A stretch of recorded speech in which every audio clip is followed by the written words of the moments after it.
Adoor Enath police കസ്റ്റഡിയിലുള്ള പ്രതി വിഷം കഴിച്ചുവെന്ന വാർത്ത ഞാൻ നേരത്തെ പറഞ്ഞു. പുതുച്ചേരി ഭാഗം സ്വദേശി ഹരീഷിനെ കോട്ടയം മെഡിക്കൽ കോളേജ് ആശുപത്രിയിൽ പ്രവേശിപ്പിച്ചിരിക്കുകയാണ്. സ്ത്രീയെ ആക്രമിച്ച കേസിൽ കഴിഞ്ഞ ദിവസമാണ് ഹരീഷിനെ ഏനാത്ത് പോലീസ് അറസ്റ്റ് ചെയ്തത്. വി ജയശങ്കർ ചേരുന്നു പത്തനംതിട്ടയിൽ നിന്ന്. ജയശങ്കർ, എന്താണ് ഏനാത്ത് പോലീസ് സ്റ്റേഷനിൽ നടന്നത്? Good morning.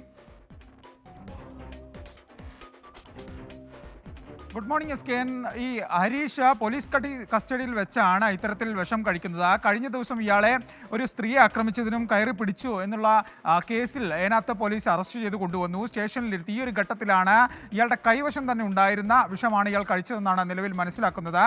വിഷം കഴിച്ചു എന്ന് പോലീസ് ബോധ്യപ്പെട്ട ഉടൻ തന്നെ ഇയാളെ കോട്ടയം മെഡിക്കൽ കോളേജിലേക്ക് കൊണ്ടുപോയി. നിലവിൽ ഇയാൾ കോട്ടയം മെഡിക്കൽ കോളേജ് ആശുപത്രിയിൽ ചികിത്സയിൽ തുടരുകയാണ്. ഇയാളുടെ ആരോഗ്യനില തൃപ്തികരമെന്നാണ് നിലവിൽ മനസ്സിലാക്കുന്നത്. ഇയാളെ സ്റ്റേഷനിൽ കൊണ്ടുവന്ന സമയത്ത് പോലീസ് ഇയാൾ മറ്റ് പരിശോധനകളൊന്നും നടത്തിയിരുന്നില്ല. ആ ഒരു ഘട്ടത്തിൽ കയ്യിൽ സൂക്ഷിച്ച വിഷം തന്നെയാണ് ഇയാൾ കഴിച്ചതെന്നാണ് പോലീസിന്റെ പ്രാഥമിക നിഗമനം. എന്തായാലും ഇയാളുടെ ആരോഗ്യനില സ്ഥിതി തൃപ്തികരമെന്നാണ് പോലീസ് നിലവിൽ വ്യക്തമാക്കുന്നത്. പോലീസിന്റെ ഭാഗത്തും ഈ സംഭവത്തിൽ ചെറിയ വീഴ്ചകൾ പറ്റിയിട്ടുണ്ട്. കാരണം ഇയാളെ കൊണ്ടുവരുന്ന ഘട്ടത്തിൽ കൃത്യമായ പരിശോധനയും മറ്റും നടത്തേണ്ടിയിരുന്നു. എന്തായാലും ഏനാത്ത് പോലീസ് സംഭവം വളരെ ഗൗരവകരമായി തന്നെയാണ് കാണുന്നത്. ഇയാളുടെ ആരോഗ്യനിലയും മറ്റും പോലീസ് നിലവിൽ നിരീക്ഷിച്ചു വരികയാണ്. S K.